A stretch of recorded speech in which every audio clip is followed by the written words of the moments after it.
जो भी normal Java के प्रोग्राम होते हैं वो क्या होते हैं, वो ये होते हैं पब्लिक स्टैटिक वॉइड मेन, ये होना ज़रूरी है। अगर मेन मेथड नहीं है तो जावा के प्रोग्राम कभी रन नहीं होते, ठीक है। लेकिन ये मेन मेथड को अगर टेस्ट एनजी से रन करोगे तो वो रन नहीं होता, ठीक है। तो टेस्ट एनजी का रन करने के लिए बता दिया मैंने, यहाँ पे वो क्लासेस चाहिए, वो क्लास यहाँ अगर है तभी वो एग्जीक्यूट होती है। बट हमारा अगर प्रोग्राम यहाँ देखोगे मेन मेथड अगर अवेलेबल है तो वो उसे रन नहीं किया था, है ना, वो स्किप कर देता है। तो फिर कैसे करें, इसे बनाना होता है टेस्ट मेथड। तो टेस्ट मेथड मतलब एक नॉर्मल मेथड बना दो, ये हमने बना दिया एक नॉर्मल मेथड। उसके लिए यूज़ करते हैं टेस्ट अनोटेशन, बस एट टेस्ट ये लगा दो, टेस्ट अनोटेशन हम यूज़ करिए। तो जहाँ जिस मेथड में भी ये टेस्ट अनोटेशन लगा हुआ है उसको हम बोलते हैं टेस्ट मेथड। और टेस्ट एनजी क्या करता है, इसी मेथड को एग्जीक्यूट करता है। यहाँ देखोगे हमने क्या दिया है, पैकेज का नेम और क्लास का नेम, इसको भी डे 11 कर देते हैं ऐसे। तो डे 11 में देखोगे ये एग्जीक्यूट कैसे करेगा, डे 11 के अंदर ढूंढेगा टेस्ट अनोटेशन कहीं है क्या। किसी भी मेथड में अगर टेस्ट अनोटेशन नहीं होता वो रन नहीं करेगा, लेकिन यहाँ पे अगर है तो उसे एग्जीक्यूट करेगा। तो जैसे जावा के लिए मेन मेथड ज़रूरी है, टेस्ट एनजी के लिए टेस्ट अनोटेशन या टेस्ट मेथड ज़रूरी है। नेक्स्ट, तो आज का टॉपिक हम कवर करते हैं, इसमें जो अनोटेशंस है इनका काम क्या है। अनोटेशंस ये हटा देता हूँ, ऑलरेडी हमारा कवर हो चुका है, समझाने के लिए था। ओके, तो बेसिकली अनोटेशंस क्या होते हैं, तो अनोटेशन जो होंगे वो कंट्रोल करते हैं टेस्ट एनजी के या फिर टेस्ट एनजी के प्रोग्राम को एग्जीक्यूट करने के लिए, ठीक है। Control test NG execution. तो सबसे पहले हमें समझ में आया टेस्ट एनजी के प्रोग्राम अगर बनाना है तो उसके लिए क्या चाहिए, टेस्ट अनोटेशन चाहिए। तो ये कंट्रोल कैसे कर रहे हैं, हम अगर टेस्ट एनजी का टेस्ट अनोटेशन किसी भी मेथड में देते हैं वो एग्जीक्यूट होता है, नहीं देते तो वो एग्जीक्यूट नहीं होता। तो मैंडेटरी चीज़ क्या मिल गई मुझे, टेस्ट अनोटेशन। तो अनोटेशन का काम क्या है, to control test NG execution या फिर टेस्ट एनजी प्रोग्राम। तो एक चीज़ हो गई ये, ऐसे ही मल्टीपल हमारे पास होते हैं अनोटेशन। एक चीज़ यहाँ देखना, ये हायरार्की थोड़ा सा याद रखना इंटरव्यू के लिए। अब जब भी यहाँ पे टेस्ट एनजी देखते हो, ये वाला देखो या फिर पैकेज वाला देखो, दोनों में एक हायरार्की सेम मिलती है। सबसे पहले होता है सूट, देन होता है टेस्ट, देन इसके बाद पैकेज रहेगा या तो फिर क्लासेस रहेगा, ठीक है, इसके जैसे। तो अगर मेरा प्रोग्राम ये रखा हुआ है यहाँ पर, तो ये मैं बेसिकली क्या रन कर रहा हूँ, एक टेस्ट मेथड को रन कर रहा हूँ, है ना, क्योंकि डे 11 के अंदर क्या प्रेजेंट है, टेस्ट मेथड। ये डे 11 है मेरा, अच्छा इसको क्लोज करते हैं, इसको डे 12 कर देते हैं, ये हो गया डे 12। तो अगर मैं डे 12 को एग्जीक्यूट कर रहा हूँ तो इनडायरेक्टली मैं बोल सकता हूँ मैं क्या एग्जीक्यूट कर रहा हूँ, ये वाले टेस्ट मेथड को एग्जीक्यूट कर रहा हूँ। अगर मैं टेस्ट ये हटा देता हूँ तो ये क्या बन जाएगा, एक नॉर्मल मेथड, तो वो एग्जीक्यूट करेगा क्या, नहीं, ठीक है। तो इसको पढ़ना सीखो।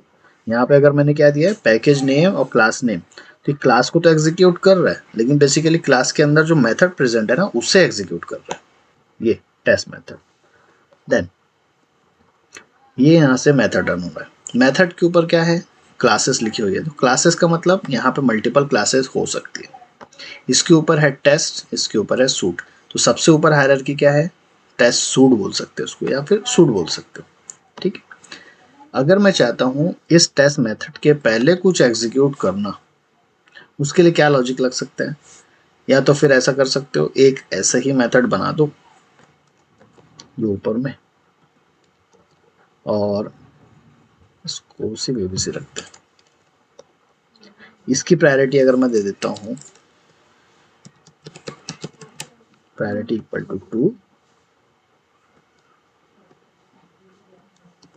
और यहाँ देते हैं प्रायोरिटी इक्वल टू 1, जो कि पहले हमारा ऑलरेडी कवर्ड है, ठीक है।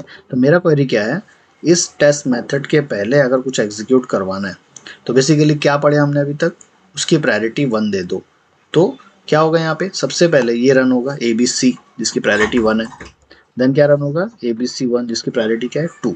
तो ABC 1 के पहले डायरेक्टली क्या रन हो रहा है, ABC जो प्रायोरिटी क्या है इसकी 1। बट ये तरीका सही नहीं है, ऐसा नहीं करना है। प्रायोरिटी कब दोगे, जब यहाँ पे 2 टेस्ट मेथड होंगे, ठीक है, 2 अलग अलग टेस्ट मेथड आपके होंगे तभी दोगे। अभी भी टेस्ट मेथड ही है, लेकिन मेन क्वेरी क्या थी मेरी, मुझे कुछ ऐसी चीज़ एग्जीक्यूट करना है जो कि इस प्रोग्राम के पहले एग्जीक्यूट हो या इस टेस्ट मेथड के पहले एग्जीक्यूट हो। तो जब भी हमारा प्रोग्राम स्टार्ट होता है, कोई भी ऑटोमेशन का प्रोग्राम स्टार्ट होता है, वहाँ पे सबसे पहली चीज़ हमें क्या लगती है? ये 3 चीज़ें। जब भी मुझे प्रोग्राम रन करना है तो 3 चीज़ें लगेगी ही लगेगी। तो इसके बाद ये जो पार्ट है थर्ड वाला, ये हर प्रोग्राम के लिए चेंज हो सकता है। देन ये प्रोग्राम ये वाला जो कोड है ये भी हर प्रोग्राम के साथ चलता है। तो मैं क्या बोल सकता हूँ, ये ऊपर की 3 चीज़ें और ये ऐसी चीज़ है जो कि हर प्रोग्राम के पहले या हर प्रोग्राम के बाद एग्जीक्यूट होती ही होती है। तो ये चीज़ें समझ में आती है। इनको यहाँ से भी हम हटा सकते हैं। हमने क्या देखा? कोड रीयूजेबिलिटी अभी तक देखा है।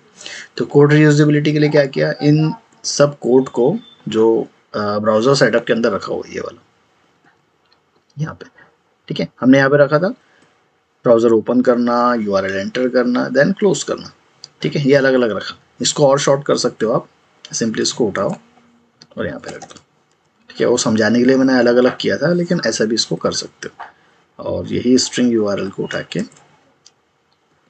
यहाँ पे रख दो और ये मेथड को ही यहाँ से डिलीट कर दो, कोई काम करने को।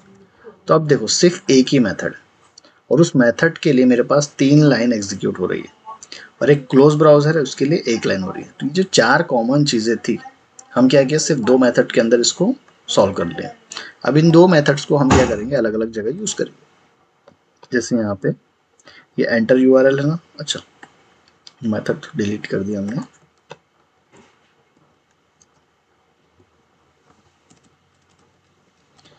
हो गया। तो हम देखो अब सिर्फ एक मेथड कॉल करेंगे जो कि क्या है, ओपन ब्राउज़र। अब इस ओपन ब्राउज़र के अंदर देखो हमने 3 चीज़ें यूज़ कर लिया। तो हो गया हमारा कोड रीयूजेबिलिटी। जो 3 लाइन थी उसकी जगह हम सिर्फ 1 लाइन यूज़ कर रहे हैं, ठीक है। Open browser and enter URL, ये सारी चीज़ें, या फिर बोल सकते हो एंड मैक्सिमाइज विंडो, ये सारी चीज़ें हम सिर्फ एक मेथड के अंदर कर रहे हैं।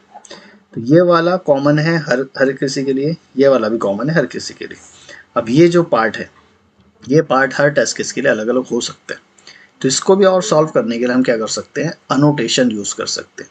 अब अनोटेशन क्या होते हैं, जैसे ब्राउज़र सेटअप है ना, इसके अंदर ही चलते हैं।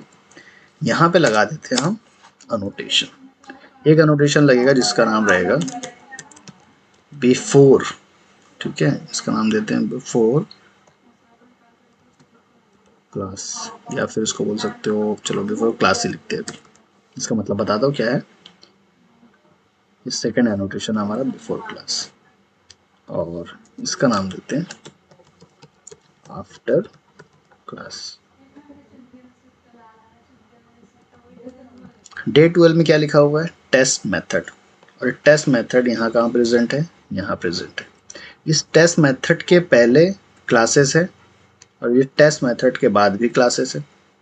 इस टेस्ट मेथड के पहले एक टेस्ट है, बाद में भी टेस्ट है, या इसके पहले मैं बोल सकता हूँ बिफोर सूट है और आफ्टर भी सूट है ना। तो जो हायरार्की बनी है ना, इसी के अकॉर्डिंग हम अनोटेशन लगाते हैं। यहीं पे एक लिख के बता देता हूँ, सूट है कुछ ऐसी, ये जो चीज़ है हमारा मेन तो यही रन होता है डे 12 के अंदर का टेस्ट मेथड। इसके पहले कोई अगर चीज़ एग्जीक्यूट करवाना है उसे हम बिफोर सूट अनोटेशन से भी कर सकते हो, बिफोर टेस्ट अनोटेशन यूज़ कर सकते हो, या फिर बिफोर क्लास अनोटेशन यूज़ कर सकते हो। ऐसे ही यहाँ पे अगर देखोगे तो ये आ जाएगा आफ्टर क्लास, यहाँ देख सकते हो आफ्टर टेस्ट, और फिर यहाँ आ जाएगा आफ्टर सूट। तो बेसिकली ये जो इतने सारे अनोटेशन है, अभी तक हमने क्या देखा, सिर्फ एक अनोटेशन देखा था, एट टेस्ट। तो एट टेस्ट अनोटेशन वो यूज होंगे अपने मेन प्रोग्राम के अंदर जो कि टेस्ट मेथड रहेंगे। उस टेस्ट मेथड के पहले अगर आपको कुछ एग्जीक्यूट करवाना है उसको आप before suit annotation, before test या बिफोर क्लास के कोई भी अनोटेशन में यूज कर सकते हो। अब अलग अलग कैसे होगा वो दिखाएंगे, लेकिन पहले ये समझो तीनों जगह कोई भी अनोटेशन लगा सकते हो। ऐसे ही इस टेस्ट मेथड के बाद अगर कुछ एग्जीक्यूट करवाना है तो उसको आफ्टर क्लास, आफ्टर टेस्ट या आफ्टर सूट तीनों में भी कहीं लगा सकते हो। ठीक है। अगेन फिर वही क्वेश्चन, जो टेस्ट मेथड है हमारा, उसके पहले हम क्या एग्जीक्यूट करने वाले, वो यहाँ पे हम ब्राउज़र ओपन करने वाले हैं अपने टेस्ट केस से पहले, हम ब्राउज़र को क्लोज करने वाले हैं अपने टेस्ट केस के बाद। तो ये जो मेथड जहाँ प्रेजेंट है, कहाँ प्रेजेंट था हमारा, यहाँ पे, तो हमने उसको क्या लिख दिया अभी, बिफोर क्लास। हम लास्ट में क्लोज करने वाले हैं, अपना टेस्ट केस यहाँ पे एग्जीक्यूट होगा हमारा इस लाइन में, देन हम क्या करने वाले हैं, क्लोज करने वाले हैं। तो क्लोज करने के लिए हमने क्या किया, आफ्टर क्लास यहाँ पे भी लिख दिया। यहाँ पे अगर वो कर दिए हो, जब अनोटेशन लगा दिए हो, तो अनोटेशन लगाने के बाद इस चीज़ को यहाँ से हटाना पड़ता है, इसका काम ही नहीं है यहाँ पे आपका, आप सिंपली यहाँ से हटा दो। कैसे हटा दो, अभी सिंपली ये यूआरएल जो है, पहले ऐसा कर देता हूँ मैं जैसा था, ये यहाँ पर, ठीक है ना, ये समझाने के लिए अभी के लिए हटा देते हैं ऐसे। तो जो यहाँ पे हमारा प्रोग्राम रहेगा ये वाला, ये यहाँ से हटा दो, देन इसे भी यहाँ से हटा दो, ठीक है। अब ये जो है ब्राउजर सेटअप, हमने क्या किया था, उसको ऑब्जेक्ट बना के करा था। अब क्या करेंगे, हम ऑब्जेक्ट नहीं बनाएंगे, अब ऑब्जेक्ट की जगह हम यहाँ पे यूज करेंगे एक्सटेंड्स, यानी कि इनहेरिटेंस यूज करेंगे। ऐसे तो ब्राउजर सेटअप, ये कर लिया ब्राउजर सेटअप। अब हम ऑब्जेक्ट नहीं बनाने वाले हैं, हम यहाँ पे अब सिर्फ क्या करने वाले, देखो डे 12 को एक्सटेंड कर दिया ब्राउजर सेटअप को, ब्राउजर सेटअप से डे 12 के अंदर सिर्फ एक टेस्ट मेथड प्रेजेंट है, ब्राउजर सेटअप में क्या प्रेजेंट है, बिफोर क्लास और आफ्टर क्लास। ये एक टेस्ट मेथड है मेरा, इस टेस्ट मेथड के जस्ट पहले अगर मुझे कुछ एग्जीक्यूट करवाना है, उसे हम बोलते हैं बिफोर मेथड,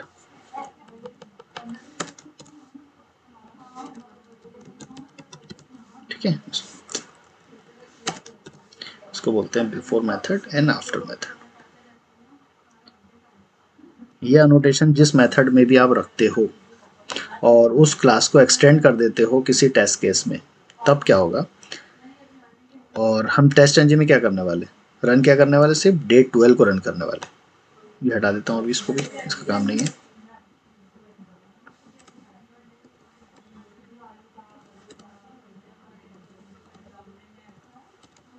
ठीक है, तो वापस से आते हैं, यहाँ से अगर मैं रन करता हूँ ऐसे, run as test NG suite, तो रन क्या होने वाला है मेरा, डे 12 रन होने वाला है। डे 12 के अंदर आएंगे तो क्या रन होने वाला है, ये टेस्ट अनोटेशन, ये रन होने वाला है।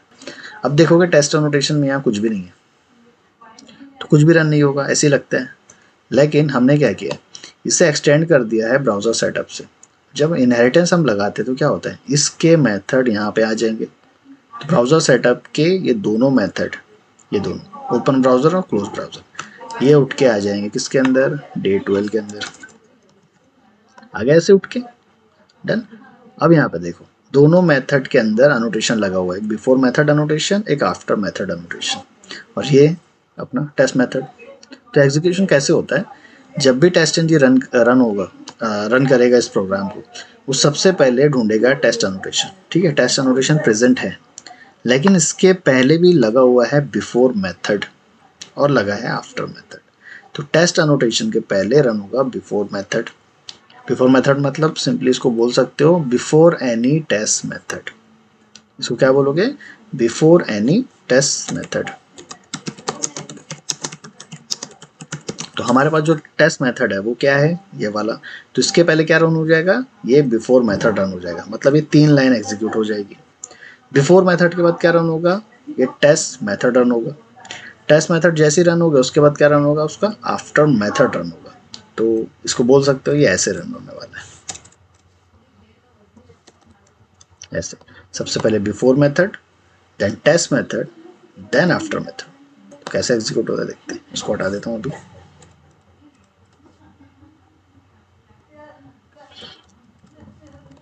और यहाँ लिख देते हैं बिफोर एनी टेस्ट मेथड, ठीक है।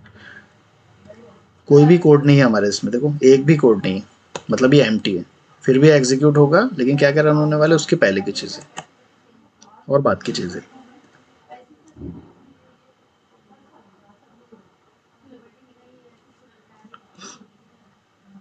ब्राउज़र ओपन भी होगा, कुछ एक्शन नहीं करेगा और क्लोज हो जाएगा, है ना। तो देखो एक रन हुआ और एक पास भी हुआ। तो क्लियर हो गया अब कैसे चीज़ें रन हो रही है। तो जब भी बिफोर मतलब कोई दूसरे एनोटेशन यूज़ करना है तो ऑब्जेक्ट बना के नहीं करना। अब कैसे करोगे, एक्सटेंड लगा के करोगे। तो एक्सटेंड लगाने से क्या होता है हमें समझ में आया ना। इसकी जो पेरेंट क्लास होती है उसकी सारी चीज़ें यहाँ पे आ जाएगी। यहाँ पे आने के बाद जो अनोटेशन लगे उसके अकॉर्डिंग एग्जीक्यूशन होते जाएगा। आफ्टर एनी टेस्ट मेथड, बस इतना समझो, जो टेस्ट मेथड हम अभी तक यूज़ कर रहे हैं, पिछले क्लास में भी यूज़ किए थे, अभी भी यूज़ किए थे, उनके पहले और उनके बाद में कोई कोड यूज़ करना है तो हम उसके लिए क्या लगा देंगे, ये एनोटेशन लगा देंगे, बिफोर मेथड आफ्टर मेथड। उसके अंदर क्या कोड रखना है वो आपके ऊपर है। हमें पता है ये जो टेस्ट मेथड है सिर्फ टेस्ट केस के लिए यूज़ होता है। तो टेस्ट केस मतलब क्या, एलिमेंट को फाइंड करो, एक्शन करो, ये दो चीज़ें।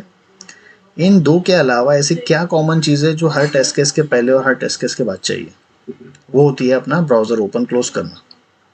तो ओपन करने वाला जो कोड है वो ओपन ब्राउज़र में रखो, मतलब बिफोर मेथड में रखो।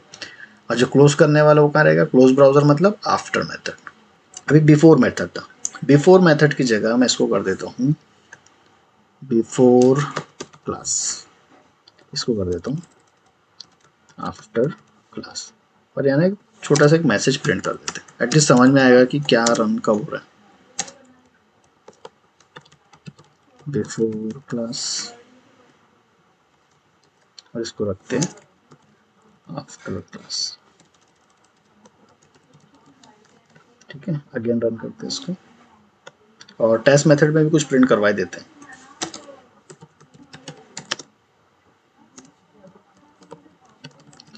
टेस्ट मेथड, ठीक है। चलो अब रन करते हैं यहाँ से टेस्ट एनजी।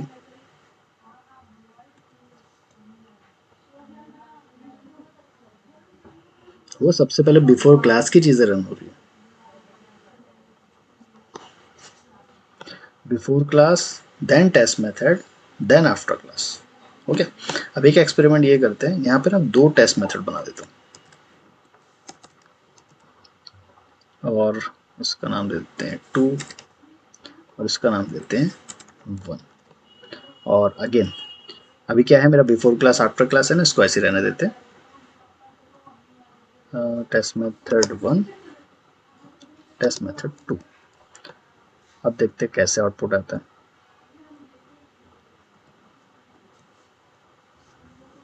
बिफोर क्लास एक ही बार रन हुआ है, ठीक है, बिफोर क्लास एक ही बार रन हुआ है। देन जो दो मेथड हमने बनाया था वो दोनों रन हुए, देन आफ्टर क्लास रन हुआ है, क्योंकि पहले बिफोर क्लास रन होगी, देन दोनों भी टेस्ट मेथड रन होंगे, देन आफ्टर मेथड रन होगा। बिफोर क्लास और आफ्टर क्लास का मतलब क्या हुआ यहाँ पे, ये हमारा क्लास है, ये पूरे क्लास के पहले अगर कुछ एग्जीक्यूट करना है और क्लास के बाद अगर एग्जीक्यूट करना है तो उसको हम क्या करते हैं, बिफोर क्लास और आफ्टर क्लास। ठीक है, तो यहाँ देखते हैं डे टूल में, डे टूल वाला जो क्लास है मेरा उसके अंदर दो मेथड है। इन दोनों मेथड के पहले कुछ एग्जीक्यूट करना है और दोनों मेथड के बाद कुछ एग्जीक्यूट करना है, उसको कहाँ रखोगे आप, बिफोर क्लास और आफ्टर क्लास में रखोगे। लेकिन इन दो मेथड के पहले और बाद में अगर एग्जीक्यूट करना है कुछ, मतलब हर एक मेथड के पहले, एक मेथड है ABC1, इसके पहले और बाद कुछ एग्जीक्यूट करना है, या फिर ABC2 के पहले और बाद में कुछ एग्जीक्यूट करना है, उसे हम रखेंगे बिफोर मेथड और आफ्टर मेथड में रखेंगे। तो ये क्या करेंगे, हर एक टेस्ट मेथड के पहले रन होंगे और हर एक के बाद रन होंगे। देन फिर अगेन यहाँ पे अगर मेरे पास 10 टेस्ट मेथड होते हैं, हर मेथड के पहले वो एग्जीक्यूट होता कोड और हर मेथड के बाद एग्जीक्यूट होता। तो अभी हमने क्या दिया यहाँ पे, बिफोर क्लास और आफ्टर क्लास दिया था। तो ये क्या कर रहा है, पूरी क्लास के पहले और पूरी क्लास के बाद एग्जीक्यूट हो रहा है। अगर इसी को बिफोर टेस्ट आफ्टर टेस्ट कर दिया या फिर बिफोर मेथड आफ्टर मेथड ये किया, तो ये क्या करेगा, हमारे पास टेस्ट मेथड दो है तो दोनों के भी पहले एग्जीक्यूट होगा और दोनों के बाद भी, ये सिंगल सिंगल होगा। एक बार पहले इस मेथड के पहले एग्जीक्यूट होगा, देन इसके बाद एग्जीक्यूट होगा, देन इस मेथड के पहले एग्जीक्यूट होगा, देन इसके बाद एग्जीक्यूट होगा। Before method after method.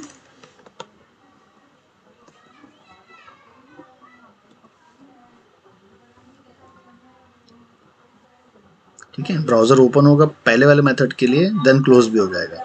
फिर दोबारा से ब्राउज़र ओपन होगा दूसरे मेथड के लिए, देन क्लोज होगा। हुआ? तो पहले बिफोर मेथड रन हुआ, मतलब ब्राउज़र ओपन किया, टेस्ट मेथड को एग्जीक्यूट किया और आफ्टर मेथड में क्लोज कर दिया। देन अगेन ब्राउज़र ओपन हुआ, दूसरा मेथड एग्जीक्यूट हुआ, देन क्लोज किया। तो हायरार्की अब समझ में आई।